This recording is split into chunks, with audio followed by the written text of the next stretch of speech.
Alors, bonjour à tous, bienvenue à la suite de l'informateur du 25 octobre 2018, 15h43 heure du Québec. Merci d'être là de plus en plus nombreux, c'est vraiment très apprécié. Ceux qui ne sont pas abonnés, faites-le maintenant, c'est gratuit, vous allez vous retrouver avec une belle grande famille de joyeux lurons qui veut se renseigner sans l'endoctrinement, sans la manipulation de nos médias qui sont devenus finalement les évangélistes du globalisme et du mondialisme. J'ai reçu un lien d'un ami qui suscite beaucoup de questions. Beaucoup de gens, naturellement, se font dans les théories du complot, les rumeurs, et ainsi de suite. Ce magazine économique, The Economist, très populaire, publié pour parler d'économie, avait une page frontispice, son couvert, sa page couverture de 1988, des plus étonnantes. Et je pense que c'est la couverture, si ma mémoire est fidèle, du mois d'octobre 1988. Qu'est-ce que ça veut dire? Je ne sais pas. Peut-être qu'il y en a d'entre vous qui avaient des idées, des suggestions, mais je trouvais ça intéressant quand même de vous la partager. On peut voir naturellement l'aigle, qui est le symbole, un des symboles américains utilisés assez souvent, hein, l'aigle. Le dollar, naturellement, américain, qui est en feu, et une pièce ici, qui semble être une pièce d'or, une pièce en tout cas de monnaie, sur laquelle on voit, dans le fond, ça c'est le phénix, plutôt que l'aigle, et on voit une date, ou en tout cas un chiffre, le 10.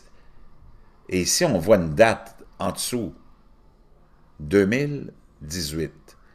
Donc lui, mon ami, quand il m'a envoyé le lien, il m'a expliqué, il dit, regarde, tu as deux fois le 10.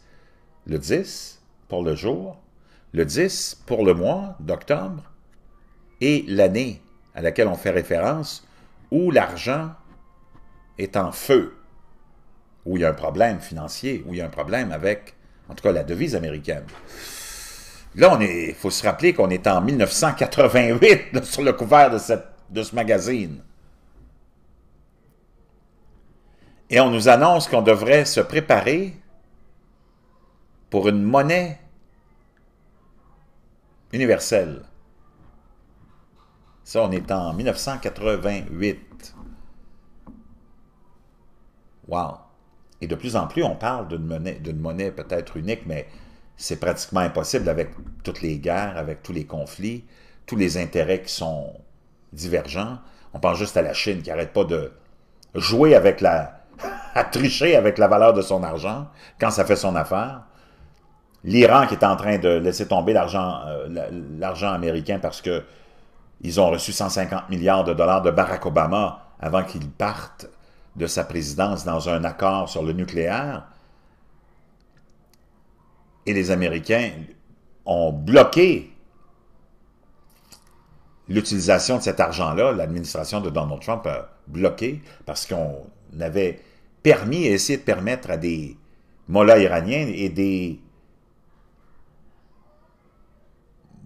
entités iraniennes de pouvoir transiger dans des banques cet argent-là pour pouvoir l'utiliser, parce que faut que tu puisses le mettre quelque part, cet argent-là, pour qu'il soit utile. Et les autorités américaines ont découvert le poteau rose et ont bloqué cet accès-là. Donc, les Iraniens sont pris dans une crise économique majeure. La Chine est prise dans une crise économique majeure avec la guerre commerciale entreprise avec les États-Unis, déclenchée par Donald Trump qui veut revoir tous les traités. La Turquie qui est aux prises avec des problèmes économiques majeurs, pense elle aussi pour les achats internationaux, comme l'Iran veut le faire, arrêter d'utiliser l'argent américain, parce qu'on transige sur les marchés internationaux avec l'argent américain. comme ces pays-là sont en conflit en ce moment avec les États-Unis et l'administration de Donald Trump, ils sont pris dans un piège. La Russie est aussi dans une crise économique majeure, où l'économie est stagnante, où les gens n'arrivent pas à améliorer leur sort depuis longtemps. L'Europe est en crise économique et sociale majeure. Il n'y a vraiment qu'un seul endroit qui semble... L'Amérique latine, on n'en parle même pas. L'Amérique du Sud, crise majeure. Le Brésil, crise majeure. L'Europe, comme je vous le disais, crise majeure économique. L'économie est stagnante. Moi, j'ai des amis italiens et de la famille en Italie. C'est la misère. On n'est même plus capable de s'occuper de tenir des édifices debout. Les administrations croulent sous les dettes. La population croule dans la misère.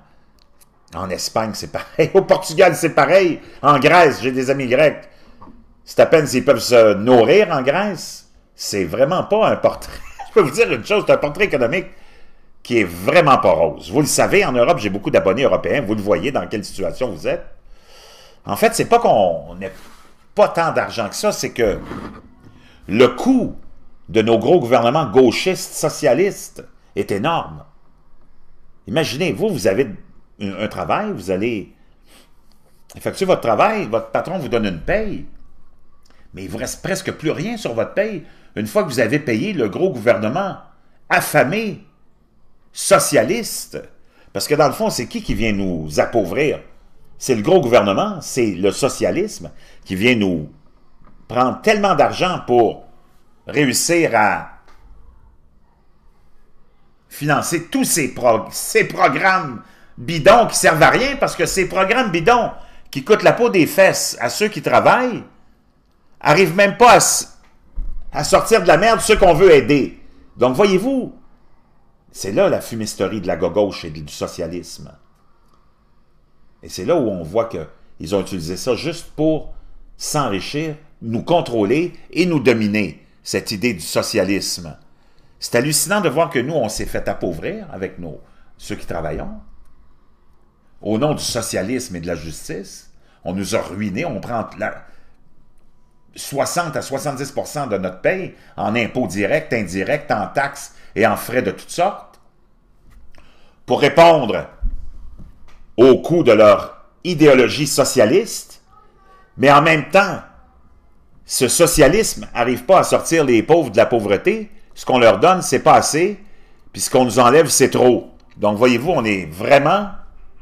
on est en crise majeure. Pourquoi? Parce que les gouvernements sont trop gros, sont trop affamés, puis on a trop fait dans le socialisme déglingué qui donne rien, qui amène aucun résultat, sauf nous appauvrir, garder les pauvres dans la pauvreté, appauvrir ceux qui travaillent, puis enrichir ceux qui contrôlent. Mais très intéressant cette image-là, je voulais vous la partager. Je vous reviens, restez avec moi.